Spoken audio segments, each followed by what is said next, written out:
முட்டைகோசும் முட்டையும் சேர்த்து இட்லி, தோசை, சப்பாத்தி, புலாவ், பரோட்டா இது எல்லாத்துக்குமே பொருந்துற மாரி நல்ல டேஸ்டியான ஒரு சைட் டிஷ் ரெசிபி தாங்க இன்னைக்கு நம்ம பார்க்க போறோம். இந்த ரெசிபி ஒரு தடவை ட்ரை பண்ணி பாருங்க. ரொம்ப சூப்பரா இருக்கும். இதுக்கு நான் ஒரு 1/4 கிலோ அளவுக்கு முட்டைகோஸ் எடுத்திருக்கேன். முட்டைகோஸ நல்லா பொடியா கட் பண்ணி எடுத்துக்கலாம். இதுக்கு 4 முட்டை எடுத்திருக்கேன். இப்போ முட்டைகோஸ நம்ம லைட்டா வதக்கிட்டோம்னா, அந்த கோஸோட பச்சை வாசனையும் போயிடும். நம்ம முட்டையோட கலக்கும்போது ஒண்ணா கலந்தும் வரும். இல்லன்னா முட்டைகோஸ் பார்த்தீங்கன்னா, நத்த நத்தையா இருக்கும். அதனால கொஞ்சம் நல்லா வதக்கிட்டோம்னா சரியா போயிடும். அதே மாரி ரொம்ப வதங்கணும்னு அவசியம் இல்ல. ஒரு பாதி அளவுக்கு வதங்குனா போதும். இப்ப இந்த அளவுக்கு வதங்கி வந்தா போதும். அடுப்ப ஆஃப் பண்ணி நல்லா ஆற விட்டுடுங்க. முட்டையோட சேர்க்கும்போது கோஸ் வந்து கொஞ்சம் கூட சூடு இருக்கக்கூடாது. நல்லா ஆறி இருக்கணும். இப்ப 4 முட்டையும் உடைச்சு எடுத்தாச்சு. 250 கிராம் அளவுக்கு முட்டைகோஸ் எடுக்கிறீங்கன்னா, அதுக்கு 4 முட்டைன்றது சரியான அளவுல இருக்கும். இப்ப இது கூட நம்ம வதக்கி வச்சிருக்க கோஸ சேர்த்துக்கலாம். இப்ப இதுக்கு தேவையான அளவுக்கு 1/4 ஸ்பூன் உப்பு, 1/4 ஸ்பூன் மஞ்சள் தூள், 1/2 ஸ்பூன் அளவுக்கு சில்லி ஃப்ளேக்ஸ் சேர்த்திருக்கேன். இதுக்கு பதிலா நீங்க 1/4 ஸ்பூன் அளவுக்கு தனி மிளகாய் தூள் சேர்க்கறதுனால சேர்த்துக்கலாம். நல்லா பொடியா கட் பண்ண கொத்தமல்லி தழையும் கொஞ்சம் சேர்த்துட்டு, இப்ப இந்த முட்டையும் கோஸும் நல்லா கலக்கிற வரைக்கும் நுரைச்சி வரணும். அது வரைக்கும் நல்லா அடிச்சு விட்டுக்குங்க. அப்பதான் இது வெந்து வரும்போது பாத்தீங்கன்னா ஒரே ஈவனா இருக்கும். நல்ல வாசனை ரொம்ப நல்லா இருக்குங்க இது வெந்து வரும்போது. இப்ப முட்டையை நல்லா அடிச்சு எடுத்தாச்சு. இப்ப நம்ம இதை இட்லி பிளேட்ல வச்சு வேக வைக்க போறோம்.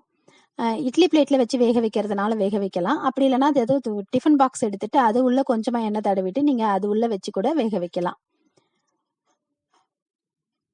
சில இட்லி பிளேட்ல பாத்தீங்கன்னா அடியில அந்த இட்லி ஊத்துற இடத்துல ஓட்ட ஓட்டையா இருக்கும். அந்த மாதிரி இருந்ததுன்னா நீங்க டிஃபன் பாக்ஸ்லயே வேக வச்சு எடுத்துக்கோங்க.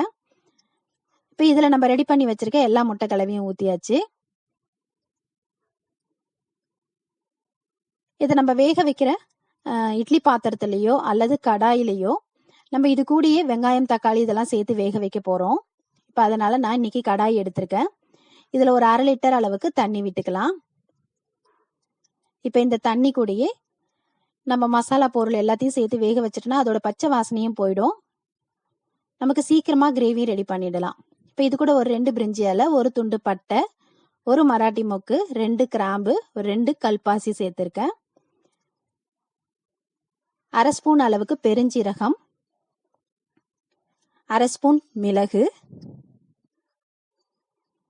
ஒரு சின்ன துண்டு இஞ்சி எடுத்துட்டு பொடியா கட் பண்ணி சேர்த்திருக்கேன். ஒரு 5 பூண்டு பல்லு சேர்த்திருக்கேன். இந்த கிரேவியோட திக்னஸுக்காக ஒரு 3ல இருந்து 4 முந்திரி சேர்த்துக்கலாம். இது திக்னஸும் நல்லா கொடுக்கும், டேஸ்டும் நல்லா இருக்கும். இப்ப இதுலயே 2 பச்சை மிளகாயும் இந்த கிரேவிக்கு தேவையான அளவுக்கு வெங்காயம், தக்காளி சேர்த்துக்கலாம். நான் இன்னைக்கு ஒரு மீடியம் சைஸ் வெங்காயம் 4 வெங்காயம் சேர்த்திருக்கேன். பெரிய தக்காளி பழமா ஒரு 2 தக்காளி பழம் சேர்த்துக்குங்க. இப்ப இதுக்கு மேல நம்ம முட்டையை ஊத்தி வச்சிருக்க இட்லி பிளேட்டை வச்சு மூடி நல்ல ஒரு மிதமான தீயில ஒரு 10 நிமிஷம் வேக விட்டு எடுத்துக்கலாம். இப்ப 10 நிமிஷத்துல பாத்தீங்கன்னா முட்டையும் நல்லா வெந்திருக்கும். அதே சமயம் நம்ம அடியில போட்டிருந்த அந்த வெங்காயம், தக்காளி இது எல்லாமே நல்லா வெந்து அதோட பச்சை வாசனை போயிருக்குங்க. இந்த கிரேவி நீங்க பச்சையா அரைச்சிட்டு வதக்கி கூட செய்யலாம். ஆனா இந்த மாதிரி நல்லா வேக வச்சுட்டு செய்யும் போது டேஸ்ட் நல்லா இருக்கும். அந்த பச்சை வாசனையும் சீக்கிரம் போயிடும். இப்ப இந்த முட்டை ஊத்தி வச்சிருக்க பிளேட் எடுத்து வச்சுட்டு இப்ப இந்த வெங்காயம், தக்காளி எல்லாம் வெந்திருக்க தண்ணி இந்த மாதிரி ஒரு வடிகரண்டியில போட்டு வடிகட்டி எடுத்துடுங்க. இப்ப அந்த வேக வச்ச தண்ணியை நம்ம வேஸ்ட் பண்ண வேணாம், கிரேவியோட சேர்க்க போறோம். இப்ப அது நல்லா ஆறுனதுக்கு அப்புறம் மிக்சியில சேர்த்து அரைச்சு எடுத்துக்கலாம். இப்ப முட்டை வெளியே எடுத்து வச்சு ஒரு 2-3 நிமிஷம் ஆனதுக்கு அப்புறம் நம்ம அதுல இருந்து எடுத்துடலாம். பார்க்கவே ரொம்ப சூப்பரா இருக்கு பாருங்க. இதை நீங்க இப்படியே சாப்பிடலாம், ரொம்ப நல்லா இருக்கும். இப்ப இதை வந்து நம்ம ஒரு 4 பீஸோ அல்லது 6 பீஸா கட் பண்ணிக்கலாம். நமக்கு எந்த சைஸ்ல பீஸ் தேவையோ அதுக்கேத்த மாதிரி கட் பண்ணி எடுத்துக்கலாம். இப்ப இந்த மாதிரி நம்ம எல்லா முட்டையும் கட் பண்ணி எடுத்தாச்சு. இப்ப கிரேவி தாளிக்கிறதுக்காக கடாயில ஒரு 2 டேபிள் ஸ்பூன் அளவுக்கு எண்ணெய் விட்டுருக்கேன். நம்ம பட்டை, கிராம்பு இதெல்லாம் சேர்த்து அரைச்சதுனால இப்ப இந்த எண்ணெய் சூடானதும் ஒரு 1/2 ஸ்பூன் அளவுக்கு பெருஞ்சீரகம் மட்டும் சேர்த்து தாளிச்சுட்டு கொஞ்சமா கருவேப்பிலை சேர்த்துக்கலாம். கருவேப்பிலை நல்லா பொரிஞ்சு வந்ததும் நம்ம மிக்சியில அரைச்சு வச்சிருக்க அந்த வெங்காயம், தக்காளி மசாலா எல்லாத்தையும் சேர்த்துக்குங்க. சேர்த்துட்டு இது கொஞ்சம் பச்சை வாசனை போற வரைக்கும் வதக்கி விட்டுக்கலாம்.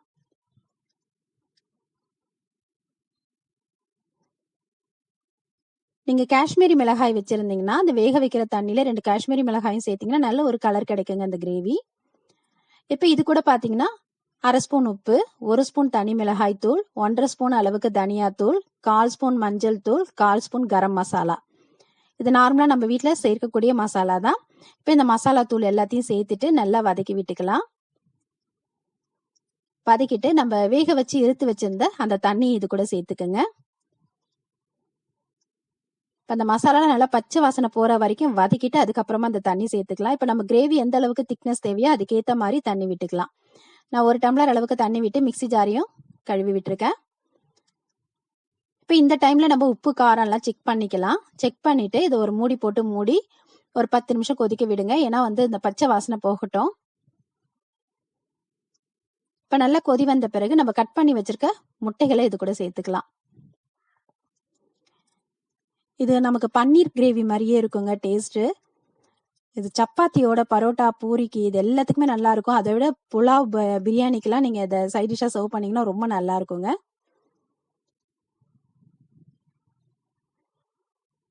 இப்ப நல்லா கலந்து விட்டு ஒரு நிமிஷம் அல்லது 2 நிமிஷம் கொதிக்க விட்டா போதும். இப்ப நல்லா எண்ணெய் தெளிஞ்சு வந்திருக்கு பாருங்க. இப்ப கடைசியா கொஞ்சமா கசூரி மேத்தி தூவிருக்கேன். ஒரு 1/2 ஸ்பூன் அளவுக்கு தூவிக்கலாம். இது இருந்தா சேர்த்துக்கலாம். அப்படி இல்லைன்னா கொத்தமல்லி தழையை பொடியா கட் பண்ணி தூவி கலந்து இறக்கணும்னா சுவையான நம்மளோட முட்டைகோஸ் முட்டை கிரேவி ரெடி ஆயிடுதுங்க. எப்பயும் ஒரே மாதிரி இல்லாம சப்பாத்திக்கு கொஞ்சம் டிஃப்ரெண்டா இந்த மாதிரி ட்ரை பண்ணி பாருங்க. இது குழந்தைங்கள்ல இருந்து பெரியவங்க வரைக்கும் எல்லாருக்குமே பிடிச்ச ஒரு ரெசிபியா இருக்கும். இப்ப பாருங்க இது எவ்வளவு சூப்பரா இருக்குன்னு. நீங்களும் இந்த ரெசிபியை ட்ரை பண்ணி பாருங்க. இந்த வீடியோ உங்களுக்கு பிடித்திருந்தா லைக் பண்ணுங்க, ஷேர் பண்ணுங்க, சப்ஸ்கிரைப் பண்ணுங்க. உங்க ஃப்ரெண்ட்ஸ் ரிலேட்டிவ்ஸோட இந்த வீடியோவை ஷேர் பண்ணிக்கோங்க. நன்றி, வணக்கம்.